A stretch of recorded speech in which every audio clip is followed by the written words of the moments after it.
Hey, what's going on everyone? Today I got something very special for all of you, which is a completely free training on how to start your own lead gen marketing agency from A to Z.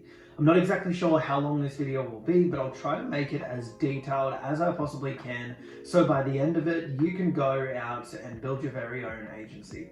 If you haven't already, please go join the free Facebook group down below. The link will be in the description. I do post every single day, and if you like this video, please leave a like and comment so the algorithm can push it out to as many people as possible that are looking to start an agency.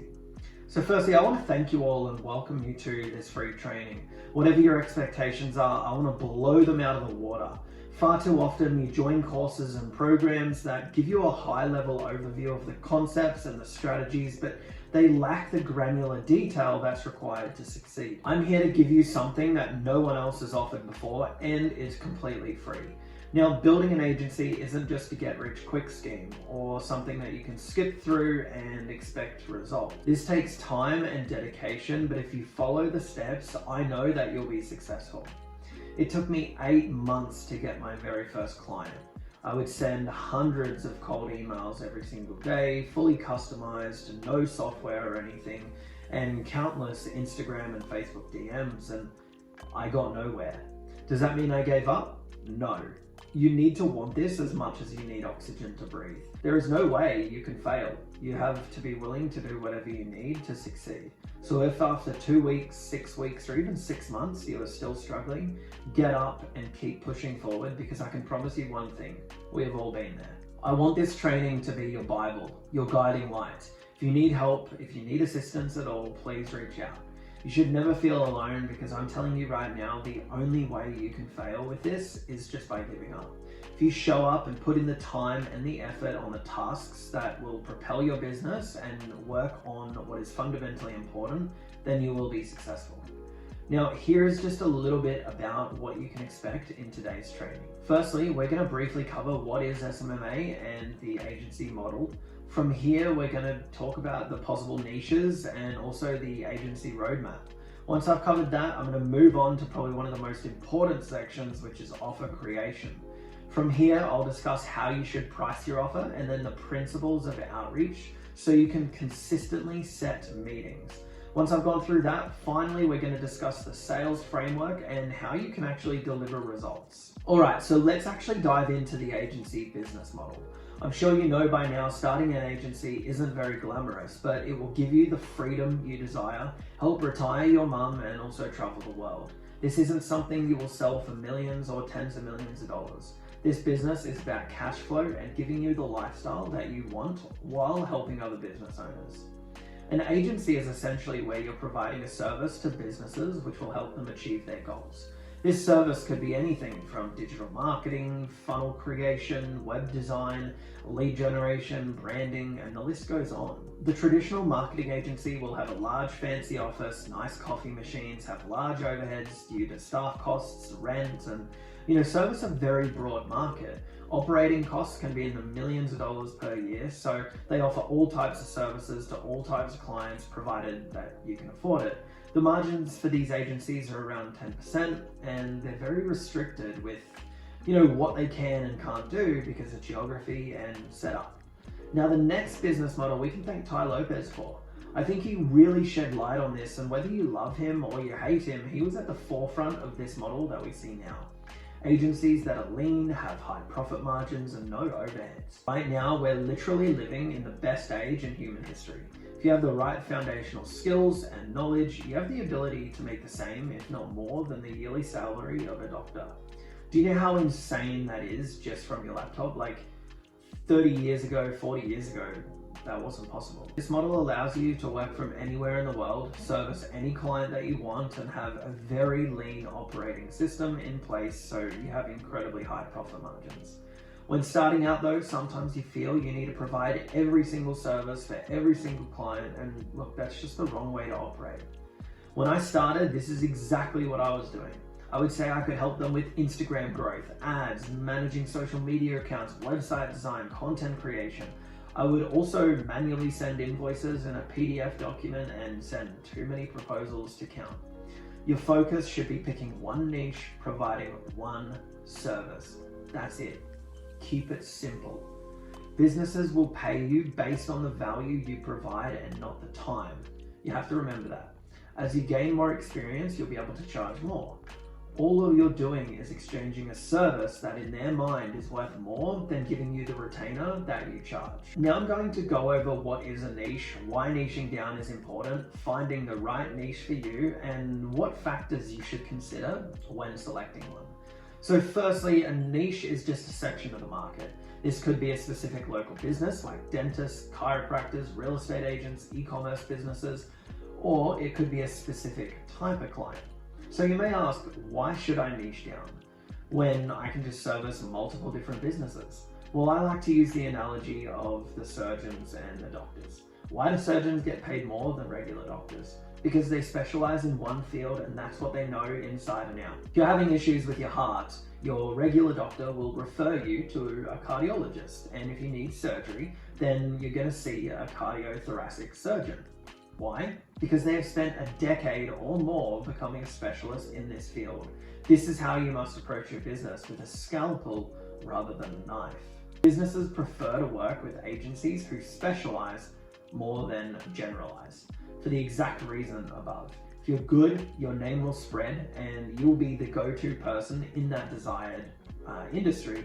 And you'll become that go-to person if they want that desired outcome. You'll send waves through the industry and you'll have also been through everything, the good, the bad, the ugly, and also identify with ease exactly how you can help that business. Just like the surgeon can spot what is going on with you and then operate to solve that problem. By niching down, you'll be able to command higher prices, have structure, have systems in place to scale your agency. However, if you're a generalist, each time you bring on a new client, it will cause you headaches because the process will be completely different. I've previously done sales for a big e-commerce agency in the US. Now, they would be the go-to for e-commerce brands. Why? Because they themselves had 4 7-figure brands and 1 8-figure brand. They started as a brand and then also built an agency to help others. They command higher prices because the pitch was, hey, if you want results like X, Y, and Z, and we'd show them the Shopify numbers, you work with us. You either want it or you don't, right? It's very black and white. So you may be asking, well, I don't know which to choose. And that's okay. You can only decide once you try them out. In the beginning, it is okay to niche off and try different industries that you might be passionate about. When I was starting out, a 7-figure entrepreneur told me to choose one of 3 things: real estate, medical businesses, or solar. That's really where I got the idea to do real estate, because I just wasn't interested in the others. But I did have a passion for real estate, so I just stuck with it. To choose your niche, you first need to work out what industry you have an interest or passion in. This will help you a lot because you'll enjoy working with these people and you'll enjoy working in the field. You're going to be able to get great results because you're excited for your clients and you have a general interest in their field, so you can build more of a rapport with them. Now, if you have a passion for a couple of different industries, try each one out. Get a client in each one and provide the results, and you'll soon be able to determine which one you want to focus on and build your agency around. Right now, the sexy thing to do is e-commerce marketing. Now look, it's great, and I know people who are killing it, and you probably know some of them as well.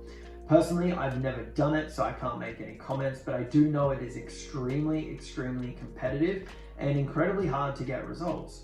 You also need to bring on the right sort of client with this and be super selective, because everything matters, from their product to their website to their funnel, the overall operations, if they have a 3PL. If that isn't up to scratch, no matter how good you are, you'll never be able to get them the results they want. Look, there really is no bad niche. With that said though, restaurants, cafes, maybe some lower ticket businesses can be extremely difficult, but it's not impossible.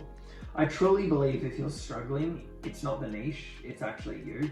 You need to look at yourself and figure out what you're doing wrong, because I believe it was Alex Hormozi that said this: there is $1 billion company in every single niche. When he got into the gym space, he was able to scale his business to multiple 8 figures because he had a proven system and framework that he followed. Gyms in the SMA space are extremely hard to sell, yet people do it and have built multiple 7-figure companies in that niche. So look, here are some profitable niches that you could possibly go through. So firstly, we have real estate agents, and then we have like mortgage brokers, dentists, lawyers, coaches, cosmetic surgeons, plastic surgeons, e-commerce, accountants, chiropractors, pest control, plumbers, therapists, beauty spas, solar companies, commercial cleaners. These are just some profitable niches that you can start in. You also need to take into consideration if that niche is growing each year and also their demand. As an example, commercial cleaners are a great one because they get big contracts with offices or childcare centers for multiple 5 figures a year. So it's consistent cash flow. As well, since COVID, a lot of spaces need to be cleaned more regularly. Whichever niche you choose, you really need to love it. To really scale and succeed, I believe you need to become obsessed. Once you do and you get them the results, you'll be able to identify every aspect that could be improved within their business. So, the riches are in the niches. People scale to tens of millions per year. One niche, one service. Remember that. All right, so now that we've got your niche, we really need to start this process right here, and it's called the 40K a month roadmap. It's exactly what I use to scale my business in such a short amount of time. And the reason I was able to get the results I did was because of this framework I'm going to take you through now. So first, we need proof that the offer actually works. Now, for 99% of you, you won't have that. And look, that's okay. I'm going to take you through what to do so you can actually get to this step and what will allow you to scale very, very rapidly. When any of us are starting out, we don't have this, but our goal is to serve one niche through one specific service and one specific offer. But how do we actually do that? We need to figure out who we're actually going to be targeting. You need to decide what person or niche you're going to go after. Now remember, it's not so much about the niche, which niche is best, because there is no perfect niche. What's important is you find what their top 3 biggest issues that they face are. So for example, if someone is overweight and they have diabetes, their chances of dying early significantly increases, right? So this is a big issue. It would probably affect their marriage, their kids' view of them, their work, and they probably just aren't as good at their job anymore. It's a ripple effect. These are the problems we want to focus on solving within people's businesses. What keeps them up at night? What's something that if they solved it would help them in other areas of their life? This is why solving a huge pain point is so important, because how many of you have gotten to the end of a sales call and they say, yeah, maybe in a few months time, let me think about it. I'll get back to it, and I'll get to it when I have the budget. It means it's just not valuable to them. But going back to someone who has health issues is having problems with their marriage, their kids, their work, and also in the back of their mind, they're probably very scared of dying, right? If they really believed you had the solution to their problem, they would give you as much money as you wanted. They will pay for it because you're solving the biggest problem that they're facing as a person and as a business. Now, this process is what will take the longest amount of time to work out, anywhere from a few days to a few weeks. For myself, I'd been running an agency for a while, so it only took me a few days because I really understood their pains and the problems, and I knew a lot about the industry. But if you're just starting out, you have no clue about anything. Zero idea. So you need to do your market research, and this is just simply done by speaking with business owners in that niche you're targeting and finding out what their biggest issues and what their bottlenecks are within their businesses. Take notes and really just listen to what they tell you. And I speak to about 20 or even up to 50 business owners, and as you do this, there will be a consistent pattern of what their struggles actually are and why they're struggling with it. This is going to serve as the foundation for creating your offer. There is no point saying you guarantee leads if that industry doesn't need more leads, right? If they have enough leads, they might have a booking problem. So you could help them generate the leads, but take it one step further and actually qualify and book in those leads to their calendar. Anyway, so once you're actually spoken to these business owners, you should now understand and really be clear on what their biggest issue is within their business. If you do this right and really understand this, you'll be able to sell with ease, and the process becomes very, very simple. For myself at the time, no one was offering what I was, which meant my calls lasted 15 to 20 minutes. I collected payment on that phone call. It becomes pretty black and white. They either want to do it or they don't. And if they say no, they're probably not the right client to work with, because like I said before, you need to make an offer so good that if they say no, they're stupid. If you position it that way, then there's really no way that they can say no to this problem being solved for them. All right, so once we've identified who we're going after and what their biggest issue is, we've got to formulate an offer around it. So we need to write down how we can possibly solve this problem for them. This is something people don't talk about, and I've never mentioned it either, but a few people have asked me about this because it doesn't really have to be Facebook ads or YouTube ads or Google ads. There are lots, and I'm sure you'll be able to brainstorm different ways you can get them the results. But the goal here is to find out the most effective way to solve the problem. But also, it's got to be efficient, right? It can't be effective and take like 12 months to solve. It just doesn't work. When you're creating the offer, you need to make sure that you can solve the problem in a small amount of time, right? A small amount of time as possible. Timing and effectiveness really matters here, because especially when, let's say, you're talking about lead generation, you need to be getting a positive ROI for that client month 1, or they won't work with you. That's just the truth. So you need to find a way you can solve this huge problem in a short amount of time, so you're delivering results essentially from day 1. I mean, it could be another video, but there are ways around this, but I won't go into that here. So heaps of information covered here already. So this process can take a couple of weeks to get really dialed in. If it takes longer, don't stress, don't worry too much, it's not the end of the world. So this is the most important part of building a successful agency. At this point, you may be thinking, well, I don't have any experience. How will I know if my solution is right? So I'll cover that in a second, but sometimes you won't know which solution is best. Hence why I talk about having 2 or 3 options, such as Facebook ads, TikTok ads, and maybe YouTube ads, and just figuring it out by actually implementing it for clients. For me, I always use Facebook ads because for most lead generation niches, it's a great vehicle to use. Now, this is where you want to get 3 beta clients to test your offer. Now look, if you already have experience, you can skip this, but for the majority of you, you'll need to test the solution that you're providing. This isn't about the money here, so charge a smaller fee to do this and work with them and put in the time to make sure they actually get the results. So if you're not sure which vehicle to use, whether it be Facebook ads, YouTube ads, TikTok ads as an example, you can use one for one client, another for another client, and so on. And then it's like, well, what are the results, right? What solution gave the best results for that client? And then choose that vehicle which performed best and stick to it. So for example, for myself, I always use Facebook ads. You really need to validate your offer, and you do this by getting clients. For me, when I started my coaching program, I took on 4 people at a beta price and worked with them and got feedback. They went through the program so I could make those tweaks and changes, added more content, and got honest feedback from them to make sure it was the best program out there and help them achieve their goals. Then I collected testimonials and proof so I know that it works. And when I launched it, there's no dispute, right?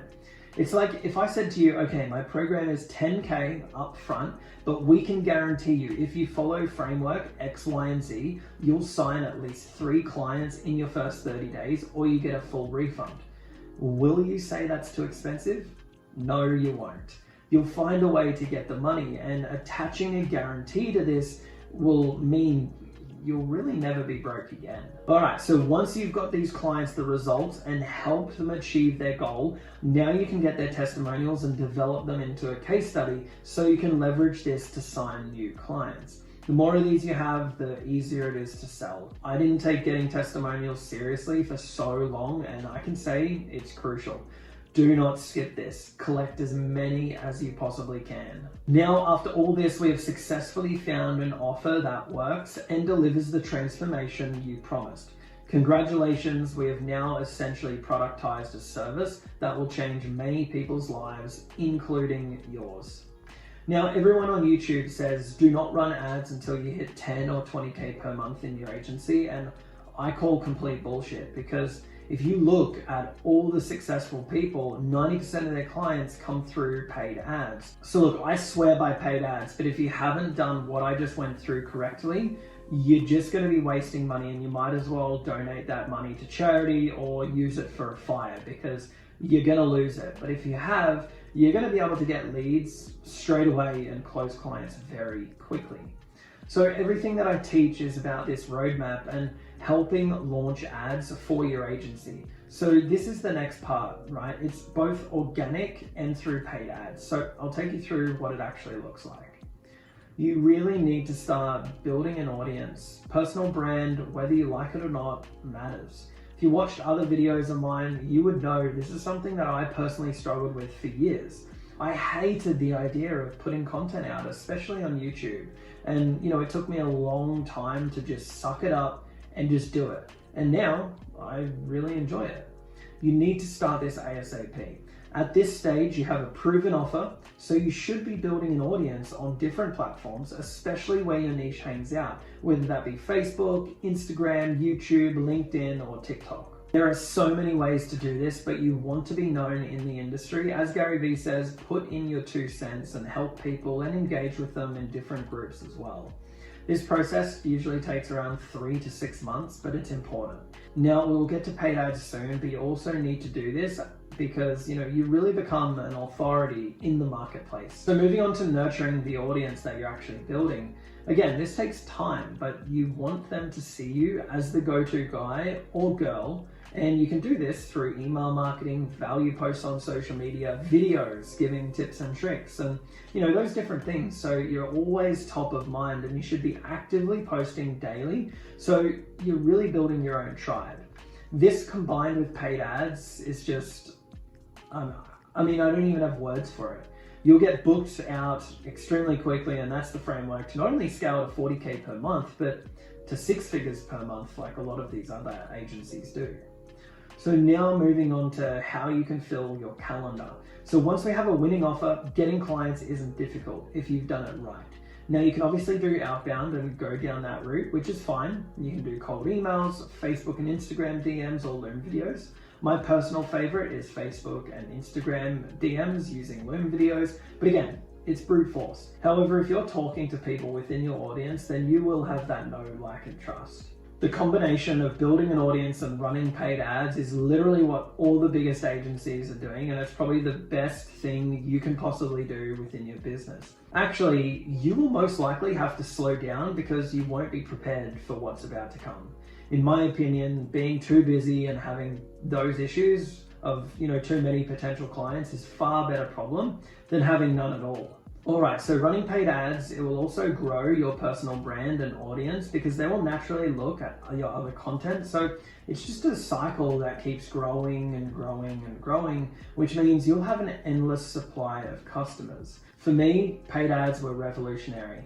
I had everything dialed in, and if you do, I know it can work well for you.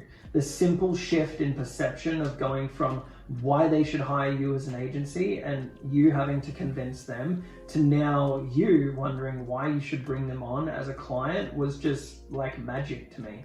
Now, this is the sauce. This is key. Now look, can you do this without ads? Absolutely, no question about it. But if you want to reduce the time it takes, then use this method, because regardless, you can use this now, or you build an agency to 10 to 20K per month and then you implement it. You're going to be using it either way. So in this process, I don't use a complete VSL, and for those who don't know, it stands for Video Sales Letter.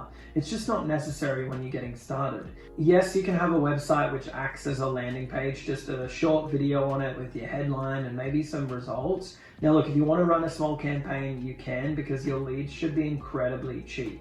So for myself and my students with our offers, our lead cost is around $5 to $10, which is just incredible. And these are business owners who want to talk to you about your offer.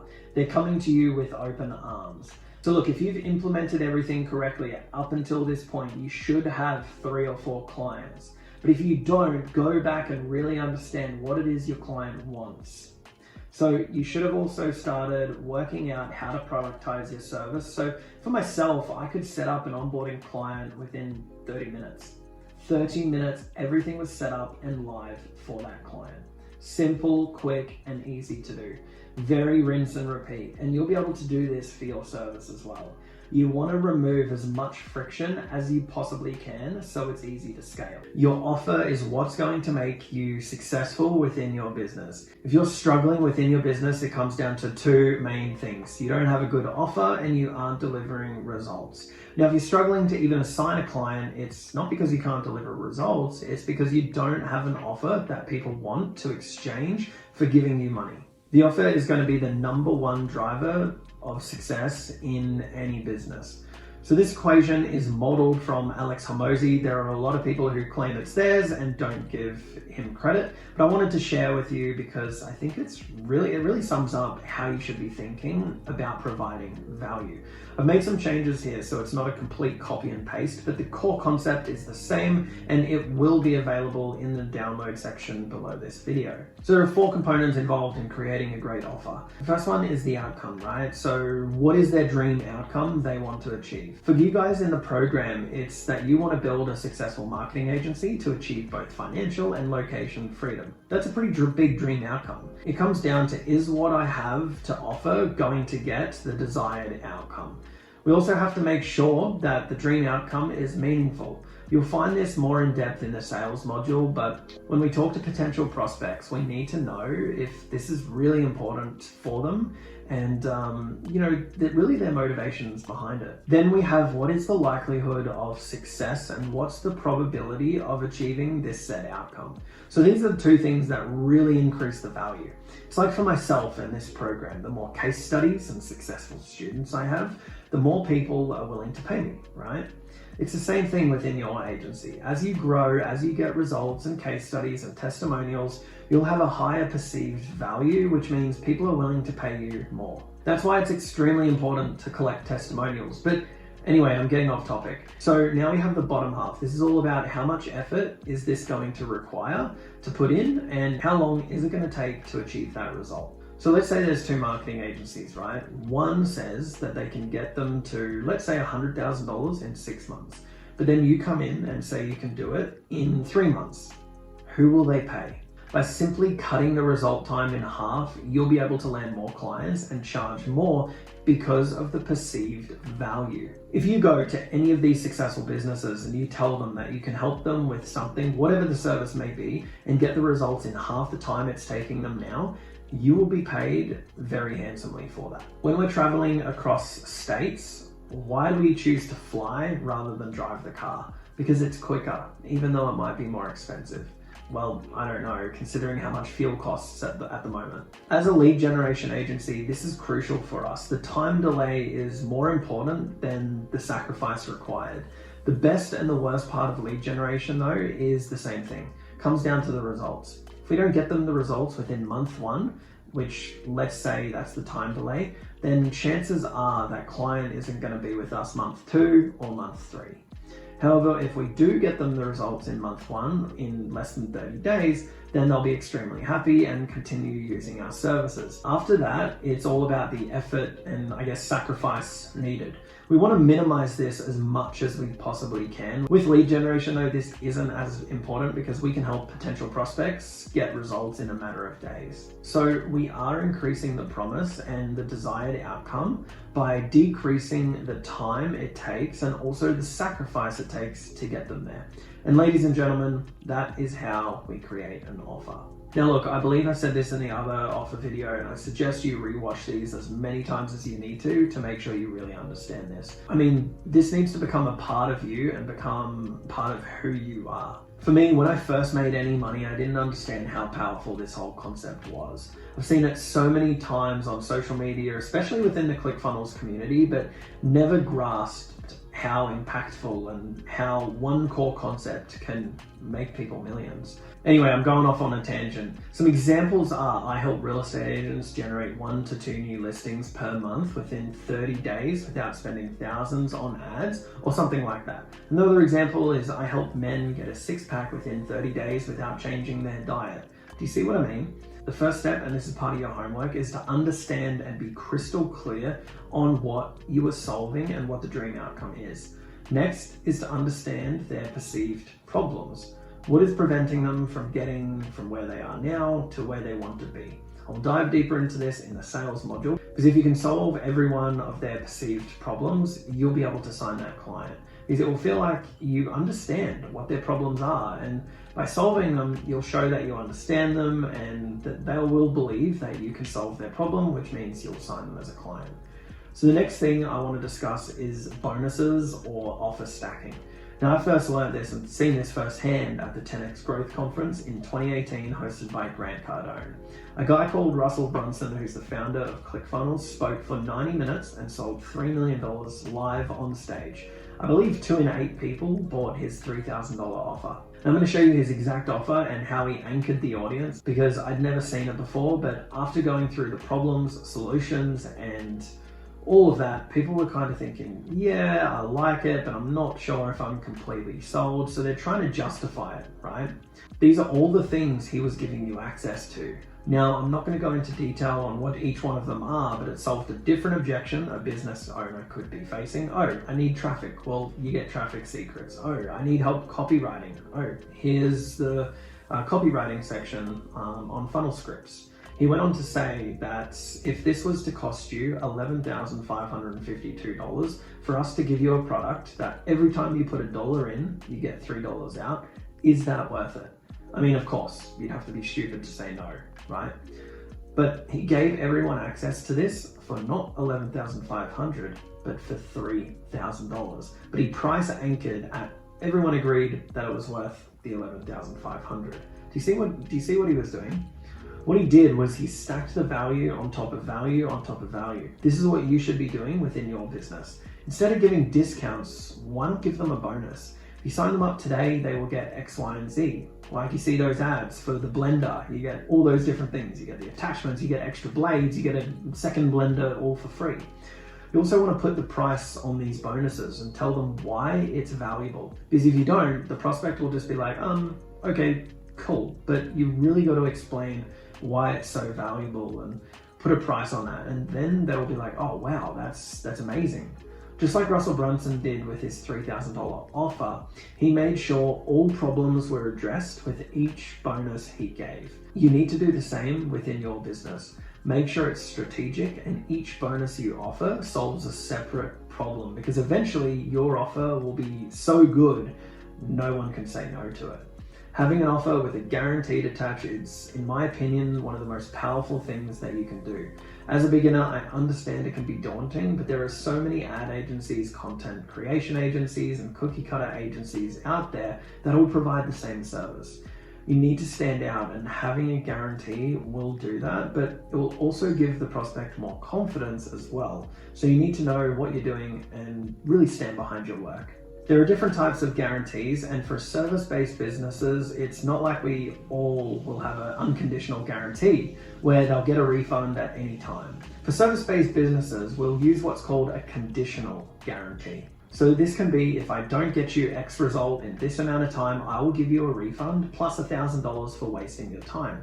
I recently seen an agency that if we don't get you 2.5x on your ad spend, we will pay you $20,000. Another way to do this is if you don't get the outcome in this amount of time, we will work for free as long as you do X, Y, and Z. You still have to put in the work, call the leads, and all of that. I've been caught out before where I generated the leads, yet the clients weren't calling them and blaming me for, saying that they were useless leads. I called them and turns out my clients haven't called half of them. So you need to make sure that if you are going to have a guarantee like this, they need to be doing certain tasks in order to qualify for that refund if things don't go according to plan.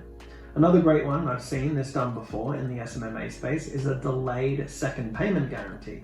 So if you don't get X outcome in 1, 2, 3, or 4 weeks, that you get the first payment, then they don't have to pay you until you get X result. So as an example, you pay us one time, and until we get you a client, you don't have to pay the second month. Once we do get you that client, then you can start paying us again. This one is really, really powerful. I won't touch on performance guarantees just because they're more complex and they're not really for beginners. If you are the best at what you do in your niche and you're successful, then this is one that I recommend because winners don't want a cap on their income. You will see a lot of the top agencies doing performance-based advertising purely because they will be paid more, right? It's a percentage format. This also requires a lot more vetting. It takes a lot more time to figure out, and you shouldn't offer this when you're in the early stages or even 3 years into your agency. The common misconception when pricing your services is thinking you're exchanging time for money, which means you charge an hourly rate. Please don't do this. When I first started, that's actually what I did. I told the client, this is how much I'll be working on their accounts and this is my hourly rate. It's wrong. Time-based pricing means clients want you to work as fast as possible so they can pay you the least amount, and you really become a commodity. When starting out, a good range is minimum between $750 and $1,000 for any service per month. Now the caveat to this is if you're outsourcing. You don't want to give contractors more than 35% of your gross profit amount because it just won't make sense to you. A mistake I see is having one set price for all industries. So hopefully by now you've picked your industry you want to focus in. And what I mean by this is, let's use a restaurant example where the profit margins are only a few percent. I'm not going to charge that client $3,000 per month because that's just not affordable to them. If the business is making $5,000 per month, I wouldn't charge them $2,000. It just doesn't make sense. You want to price your services based on the value you're bringing them and take into consideration what they charge their customers and what your offer is. The next is to really understand the LTV of that client, the lifetime value. How much is the lifetime value of each customer worth to that business? This is really where we base things off. We need to find this out on the call with them. At the very least, we need to be breaking even month one, especially with lead generation. Preferably, you should be making them a profit in month one, right? I know it's a big ask, but it's the reality. You are the expert, so make sure your client is on board with this and then understand their numbers. So for real estate agents, it depends on how good they are. Some would say if I got them 10 leads, I should be able to get 4 to 5 appraisals, and from that, they should get 1 listing. That is the conversation you have to have with your clients based on their experience. Your goal here is to understand how many leads it takes to get them a paying client. When you have experience though, you're going to be able to tell them the numbers that they should be achieving. As a general rule, I like to make clients 4 times what they spend on leads. This way that they profit in the front end and they can still pay me every single month plus their expenses that they may have. Okay, so how do we go about prospecting and setting meetings? Now I want to preface this and say there is no perfect outreach method. I'm sure by now you've seen people on YouTube and these gurus say that they have a secret outreach method that guarantees you booked meetings and they're going to give you the secret sauce, but the truth is it's all BS. No matter what anyone says, there is no secret way to get clients. There is no secret outreach method. You'll see people time and time again join like 6 or 7 different courses trying to learn the perfect way to outreach to clients, but unfortunately never get there because the reality is all you need to do is focus on the timeless strategies that work and you will see results. It's that simple. Simplicity is the best advice I can give you. Don't overcomplicate it, and that goes for everything within your business. I spoke to a billionaire when I was just starting out on my journey and he taught me 5 lessons, and lesson number 2 was keep things simple. Why? Because it works. Don't get caught up being fancy. Focus your time and your energy on the things that work. This is what we're going to go through in this section of the program today. This first principle took me a long time to learn, and that is sell them on the idea of the first meeting and not the service. So when I first started reaching out to potential clients, my first message, I'd tell them what I do, how I do it by using X, Y, and Z method, what I could do for them, and the result, absolutely nothing. I was completely scaring my prospects away and they knew all I wanted to do was sell them. I didn't come from the right place. When you switch from that to complimenting them on their business, what they do well, and genuinely wanting to help and suggest a phone call or even a Zoom call, your response rate will be a lot higher, and you're gonna start getting people to actually agree to it. Your job isn't to sell them on the service or pitch them at all to begin with. That never works. Your only focus is to sell them on scheduling a meeting with you. Principle number 2 is stop being a cookie cutter agency. I've mentioned this on one of my YouTube videos. When you're starting out, you're always searching for the perfect outreach method and the right script. So what do? Copy and paste it for word and send it to potential clients. By doing this, you're no different to the 5 or 10 other agencies that have sent the same email that day. You'll never get a meeting. That's if they even open your email. It's funny because eventually by doing this, you will land a client. For me, I did it. It took me 8 months, but I did still get my first client, and look, I was so proud of myself, but you really don't want to go through what I did. I mean, maybe you do, but I don't really suggest it. Every single outreach method you hear works. Cold email, cold calling, Facebook and Instagram DMs, LinkedIn prospecting, Loom videos, they all work. What it really comes down to is your unique selling point, your tone, and your presentation. If you're creative, you will stand out. It's how I was able to score meetings with some of the largest real estate agents in the world. Granted, I couldn't close them, but I still managed to get meetings. Why? Because I stood out. I got to meet people like Tarek, who has multiple TV shows, and I also spoke to Josh Altman. I spoke to Aaron, who's one of the biggest real estate agents in the US. I spoke to Peter Lorimer and actually landed him as a client. He's got his own Netflix show. It's all because I was creative, and when I didn't get a response and I was left unseen, I came up with another funny thing I could send them to get their attention. Attention and angle. Focus on how you'll get their attention, and your angle as in why should they listen to you? Why should they give you the time of day to get on a call with you? If you can nail these 2 things, you will be successful. The next principle is you need to be doing enough outreach. I hear it all the time. I reached out to 10 or 15 businesses today, and then they just stop and they call it a day. I'm like, why? Why aren't you sending 100 pieces of outreach today? What's your excuse? You need to be doing enough outreach, and you need to be doing it consistently to see the results. You need to be doing everything in your power, sending them messages on Facebook, Instagram, email, absolutely everything to stack the odds in your favor. This is brute force. The more outreach you do, the more calls you will schedule. There are so many ways to reach out to prospects, from LinkedIn, Facebook and Instagram DMs, Loom videos, cold email, cold calling, and so much more.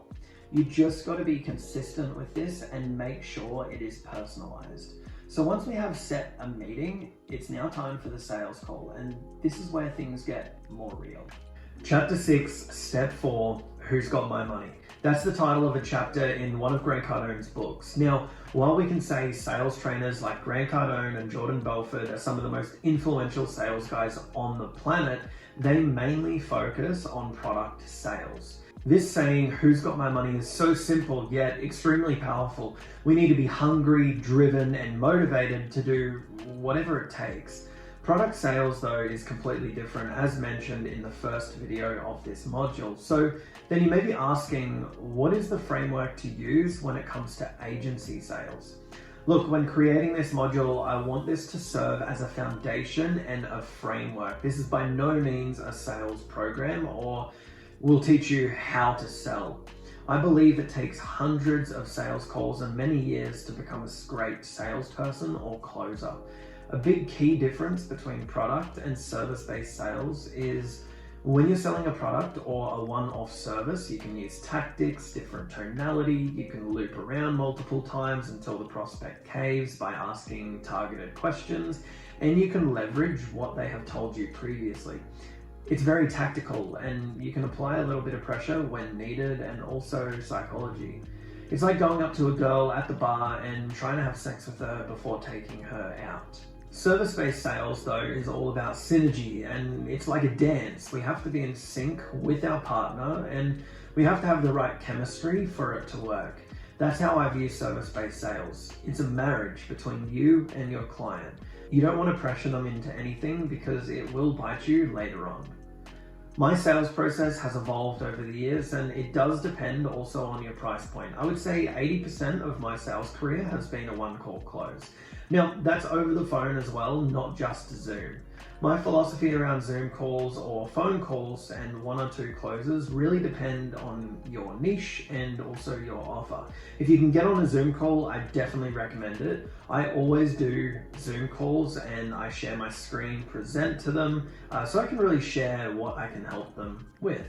It's also good because they can see you. Now, I've said this a lot in previous videos. When I was starting out, I was horrible at sales because I didn't have a clear, defined process.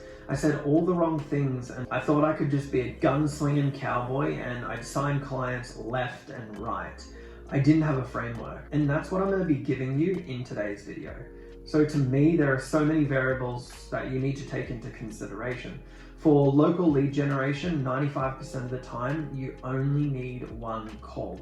Throughout this entire program, we've spoken about how you should have a bold offer or some sort of guarantee. And if you do, then you'll only need to have 1 call. The reason is it's simple to sell, not easy, simple. Essentially, you're productizing your service since it's copy and paste for you, as well as being very scalable. It's also incredibly easy for the client to understand what they actually get. So it doesn't require customization or a second call to go into detail on what the strategy will be. These deals are basically the same every time and there's nothing too complex about it. Now, the only time I really recommend, and it requires a 2-call close, is if there's some sort of customization or complex strategy involved and you have a higher price point. This would be broken up into a discovery call and then a second call where you'd be presenting the offer. So when you're starting out, try both and really just see which one works best for you.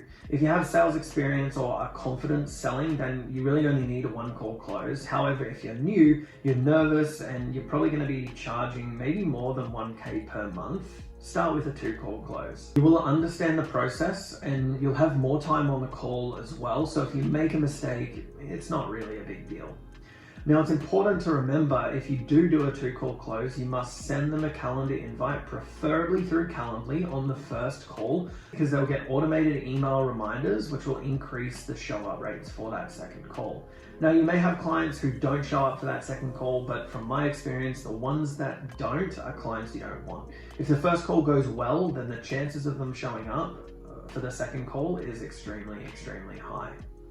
Alright, so let's actually get into the framework of the call. Here's the basic framework we use to close SMMA clients. First, we have the introduction. Now, this only needs to be a couple of minutes, but it's just general chit chat, building some rapport. Please don't get enthusiastic. Oh, what's the weather like? And this and that. It's not really sincere. The next section is the discovery phase. But first, we need to actually establish control and tell them how this call is going to go.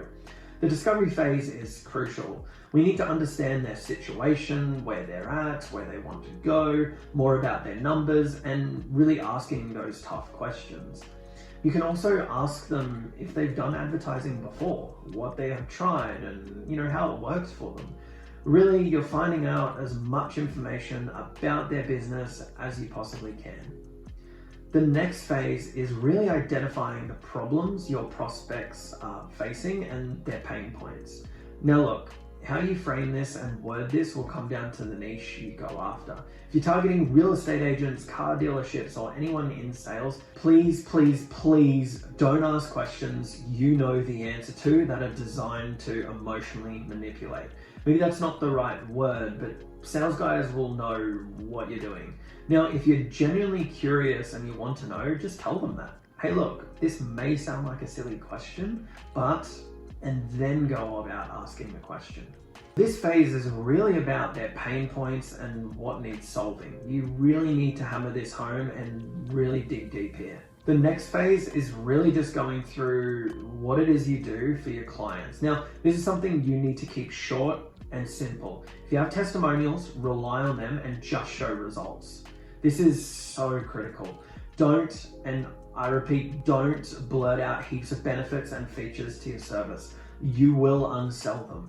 They don't need to know the details unless they specifically ask. And even then, you've got to be very, very careful. I will elaborate on this down the track in more detail. This is just obviously a basic overview. At this point, they may have a few questions, but if you've done a good job, there will only be maybe 1 or 2, if any. And then it's time for you to confirm that they want this and make sure it's okay to move forward. We're always trying to get any objections out of the way before the end of the call. After that's done, we present the price and close the client. At the end of the day, when you have a bold offer and guarantee, it's a very simple decision. If they can't close on that call when you have an offer like this, then maybe they aren't the right sort of client for you. Okay, so now that you understand a high-level overview of the process, I'm going to take you into detail and give you the whole structure. Please remember though, if these questions don't feel right in the moment, don't ask them. Don't copy them word for word. You just want it to flow pretty naturally. Okay, so the first real phase, as I mentioned, is the discovery phase. It's here we're digging and asking the prospect questions about their business to really get a deeper understanding on how it works, how they run it, and understand their process. This is extremely important. You really need to know their business inside and out. The more of these calls you do, the better you'll become at this, and you'll find a lot of the business owners in the niche have the same problems within their business, and they answer in a very similar way. So before you get into this, it's important for you to set the tone of this call and let them know how it's actually going to go. So you can say something like this. Firstly, I'm just going to ask you some questions about your business, where you're at, and where you're looking to get to. Then after we go through that, we'll actually go through what it is that we do to just see if it's a good fit for each other. Sound good? So this is about taking control, setting expectations, but you need to do it in a tone that's neutral, relaxed, but still confident. Throughout this whole script and framework, it's really not about what you say, but how you say it. I used to be that guy who was full of energy, rah rah, and I didn't mean to be like that. This is how I would talk, and I'd get very, very excited. But you need to calm down and relax. Next, you can ask them, what made you reach out and schedule a call with me? I know you're incredibly busy. Now look, you don't always have to ask this. If you reached out to them 1 or 2 times, then sure, go ahead. But if you're following up on a 6th, 7th, or 9th message and they reply and they want to chat, please don't ask this question because it's stupid. I then like to ask, before any numbers or any details, so John, what made you start this plumbing business? Get them to tell you the story and really understand why they got into business in the first place. So as always guys, this will be in the description below. There will be a full document breaking this down step by step, so you don't need to write any of this down. You might then go on to ask them, what are they currently doing to generate leads? Typically, they might say word of mouth, posting on social media. For real estate agents in Australia, all of them will say they use realestate.com, Domain, Rate My Agent. They might use some third-party company like OpenAgent to source some leads. They might do some ads on local buses or bus stops, and the list goes on. Don't worry, if you're not from Australia, you have no idea what I just said, but it's like Zillow or Realtor.com if you're in the US. Now we're going to ask more personal questions. If I'm talking to a real estate agent or someone else in sales, I don't ask how much they make. For other business owners though, I will ask things such as your current monthly revenue, what your clients typically spend on average on your service. Most of the time, business owners will answer you and they won't mind talking about money, but in cases they do, just let them know. You need to know where they are and where they want to go in order to best help them. If they won't share numbers with you, it's a little bit of a red flag. For agents specifically, if you're going after real estate agents, I'll ask them how many properties they sell per month. I know most agents charge between 1.5 and 2.5% commission.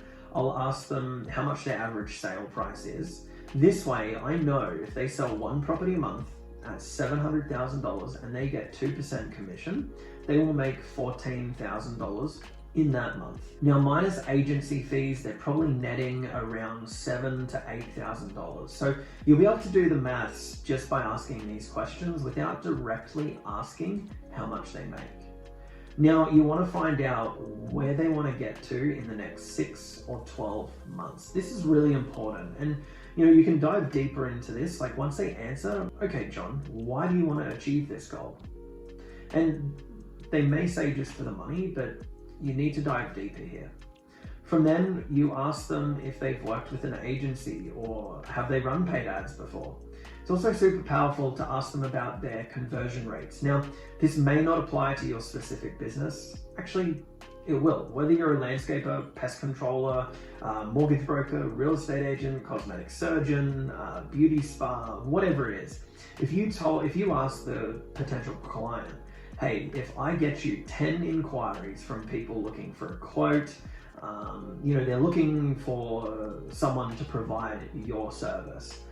If I gave you 10 people, out of those 10 people, how many do you think you could close? They will know their numbers. Then you can ask something like, okay, cool. So if you close 6 of the 10, how much is that worth to your business? Get them to put a dollar figure on it. We want them to have that aha moment. To me, service-based sales is a conversation, and I've said that so many times, but you need to get that in your head. Yes, we're asking questions and leading them to where we want them to go, but it must flow naturally, and they need to be comfortable and not feel like they're being interrogated. So once we understand where they are at now, where they want to go, what they're currently doing to advertise, their rough numbers and the revenue, it's time to go through what we actually do. This is something you must go through yourself depending on the service you're providing. Keep it simple, no more than a minute or so, because they don't care about the features and benefits. They care if it will get them the results they want. Will it achieve their goal? Will it get them to X amount of revenue that they've just told you?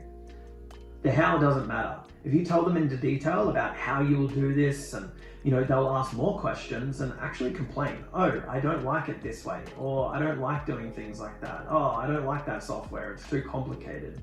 They start saying these things, you've lost the client. This is especially the case in product-based sales.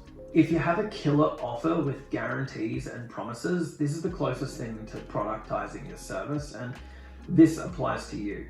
When I was starting out, I thought they needed to know the how and all the details, so I'd just ramble on about how we'll set up your Facebook ads, we'll create lookalike audiences, custom audiences, we'll do their remarketing, we'll set up messenger bots, we'll do this and that, and it was a whole page of dot points. 5 minutes after rambling like 20 different things off, the client was confused and overwhelmed. Game over. You fucked yourself. Excuse my language, but there's really no way to come back from that. This took me a long time to learn. Service-based sales is all about focusing on where they want to go and the end result they want to achieve. If they believe you can help them get there, they will close. It's like you joining this program. When you get on a call, I need to make sure this is going to be a good fit for you. I ask, why is this important to you? Why do you want to start this business, right? Okay, to make money, but why? Some of you said you want to travel the world. Others said they hate working for other people. Others said they have a family and they're going through a rough patch and they want to provide for them and make life better for them. These are the real motivators. You need to get the why, right? Why are they looking to achieve this end goal? That's how you sell them, because if they believe you have the solution, you will sign them. So now we move on to the close. So before we pitch the price, we want to get them to agree and we want them to believe that we're a good fit. Notice how throughout the whole script and call, we're asking them permission to move forward. How does that sound to you, John? Sound good? I also like to use a little bit of uncertainty sometimes. If you can't read the person or you're not sure they're telling the truth, before moving forward, this is what you can say. Before we move any further, John, does that kind of sound like we can help your business? Notice how I'm skeptical, I'm stuttering. So John, do you think maybe, we can help your business? This is where they need an emphatic yes. If they say, yes, fantastic, I love it, I love everything you do. Yes, I definitely think you can help me. Awesome, move forward. But if they say, yeah, I do, that's not certain. They're saying yes, but their words don't match their tone. You need to stop and you need to handle this right now. Otherwise you won't close the client. Now, hopefully you've done a good job and they will say that emphatic yes, so you don't need to call them out. Like I said before, if you move forward without getting the emphatic yes, you won't be able to close the deal. So you can say something like this. Hey John, I hope you don't mind me saying, but I sensed a little bit of hesitation. What's making you feel that way? That will allow them to add any objections they might have so you can answer them one by one. Once you've handled that, you'll repeat the question. So John, how does all that sound to you? Okay, awesome. We've got the emphatic yes, let's move on. Now, this is where you're going to state your offer and your price. So if it's a bold offer, they either want to work with you or they don't. There's really no risk on their part. But if they do have some questions or objections, handle those and then move on to getting payment. So now that we've closed your first client, congratulations. We need to send them the contract, and ideally this should be done on the phone with them while you take payment. This has been something I didn't take seriously for a very long time. For years in my agency, I didn't have a contract, but regardless of whether you're a beginner or a seasoned veteran, you should always have a contract in place. And it's not really for the reasons you might think. I first thought the reason you had a contract was if something catastrophic happened, then legally you would be in the clear. However, that's not the case. Unless it's some big, powerful client, your chances of being sued or taken to court are very, very, very slim. Even with a contract, it doesn't guarantee that you won't get in trouble. So you might be asking, well, why do you need to have one? The main reason is because it's professional. When I first started my agency, I didn't get clients to sign one, but when I created my lead guarantee in 2020, that's when I started to use one. Not all clients are going to be reasonable. The reason you sign a contract is to protect you and to make sure that the service that you're providing is crystal clear. The other reason is if you have a disputed payment or argument, then you can refer to the contract and appeal a refund through Stripe by sending them the signed contract. An agreement, as I like to call it, is really just there to set expectations. Clients know what service you're providing, what the fee is, the term, the cancellation policy. So, if you do run into any issues down the line, it's there in black and white. It's rare, but sometimes in your agency, you'll have a client that may have signed and paid, and then, you've started writing the ad copy and building the creatives, then suddenly something comes up and they have to pull out because, whatever reason. This has only happened to me twice in the last 4 years. Even though they signed the contract, they paid. What did I do? I gave them the refund. You can't really do too much. Also, I am human, so, I gave the money back. We parted ways because, I want to leave on good terms. I've spoken about this before, but when I first created my 10 lead guarantee offer, the biggest issue was I said I could get them the results within 30 days. I didn't include if something happened, such as the Facebook ad account being shut down, that the time period was excluded. So in the document, you need to make sure if you do a pay-per lead or you do a retainer, these conditions are in place because things will happen. You will lose access to your ad account. These things happen on a day-to-day basis and you can't change it. I remember there was a really unhappy client. He was calling me non-stop, swearing at me, threatening legal action, writing horrible emails, and to be honest, I was worried. I promised 10 leads, and the fact I sent him 11 and I had evidence to show that, he only received 9. He was being completely unreasonable, and even now, 2 years later, I still get the occasional email wanting his money back. Truth is, if you're charging $1,000 or even $2,000, they're not going to take you to court. I apologize, but look, maybe my eyes look watery or itchy or something. I'm very irritated at the moment. I do suffer from allergies and hay fever, so don't mind me. But look, the show must go on, so let's continue with this video. Now you may be wondering, well, what happens if there's a Stripe dispute? If you've taken payment through Stripe and there is an issue, very few clients will dispute a payment.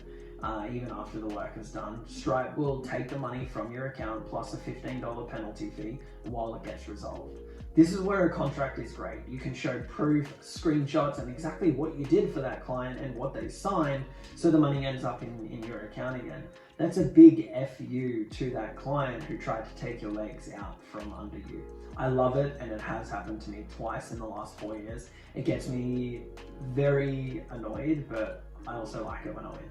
Contracts and agreements, as I like to call them, they're really just there to make you look professional, set expectations from the beginning for a better relationship. If someone doesn't want to work with you anymore, regardless of a contract, I'm not going to force them to. So I like to use software such as HelloSign or DocuSign. They're both extremely easy. You get a free trial. I think you can send like 4 contracts each, and they're very simple to use. It will allow you to send the email agreement to the prospect and they can sign via phone or email, via their phone or computer in about 5 seconds. I kind of want to discuss why we should advertise on Facebook and why it's my personal favorite advertising platform.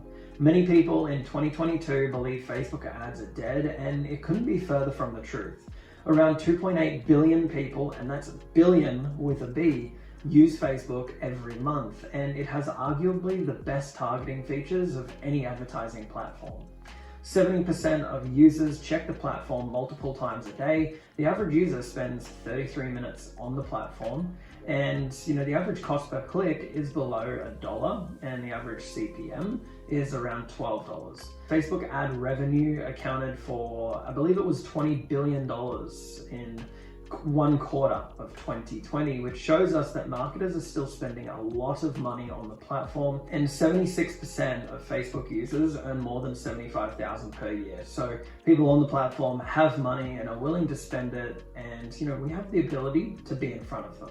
All right, so now I want to talk to you about some of the things that you must have set up before you run ads, and they're very common to overlook. You need to make sure the client has verified their business manager. If they have run ads before, then chances are they've done this, but if it's all new to them, make sure they have, otherwise you're at risk of getting banned. And trust me, you don't want that, because it can take multiple days, even up to a week to solve, to get them to verify it. And look, it's really not hard to do. The next thing is make sure that they have their card on file in the Ads Manager. This is simply done by going into the billing section. And again, if they've run ads and have an ads manager, then they will probably already have this done. But again, if it's new and they're sitting up fresh, make sure they do it. Okay, so now we have gone through why Facebook advertising is so powerful and some must-haves before running ads for clients. I want to talk to you about very quickly how Facebook works, because what you see on the newsfeed is just a very small part of how it actually works and what you need to have in place to see the end result. It's like the iceberg. On the surface, you only see a small part of the picture. 90% is underneath the surface, so here it is. Firstly, we have the Business Manager or Business Suite. Now this is, I guess, the overarching account we use to manage everything. A business manager just holds and stores everything and is the parent to everything else. So we then have our ads manager, and this just hosts our ad accounts. Now, inside the ads manager, we can have 2, 5, 10, or even 15 different ad accounts. Each business will have its own ad account, and when you sign on clients, you'll also be granted access to their ad account. Inside this ad account is where we'll manage our ads we run for the business. So the structure of an ad starts at the campaign level. This is just the type of ad we want to run, whether it be lead generation, video views, conversions, sending message. For this video, and 99% of the things that you do for local businesses will be through lead generation. We don't really need to worry about anything else. Next, we have the ad set. This is simply our target audience, the sort of person we want to see our ad based on their age, interests, and a whole bunch of things. And finally, we have the ad. So this is what we all see when we scroll on the newsfeed. So our ad copy, the creative, whether it be graphics or a video. So you see, there's a lot that goes into this, but don't worry, it is very simple to understand. Now that we have all that, I'm actually going to take you inside the ad account now, and we're going to create a lead gen campaign together. Okay, so we're inside the ad account now, and as you can see, this is where everything gets run from. So to create a new campaign, I'm going to go to the top left and click the big green button. So as you can see, it gives us different options. If you want more details on what each objective is, just hover over the little information icon. But if you're working with local businesses, then we will be using lead generation for basically everything. Now we want to name our campaign. So look, I like to keep it simple. We won't go into naming too much in this video, but I'm going to set up a campaign for a real estate agent. So let's pretend his name is John. So I might call the campaign John, Brisbane, which is the area, and however many leads I'm going to be giving him. This is just the offer. This could just be your offer, right? For the ad set, I'm going to do the city and the radius. So let's say 5 kilometers or something like that. And the ad, I might just say free appraisal Brisbane. Now we see the special ad category. This applies if you're running ads for housing, credit, or employment. You must click on this or you run the risk of getting your ad shut down. This does limit your targeting in the next step, but don't worry. So next we have our campaign budget optimization. So we leave this off, especially in the beginning. It's more for when you have results, consistent leads, and just want to bundle everything together. By having it off, we have more control over our budget.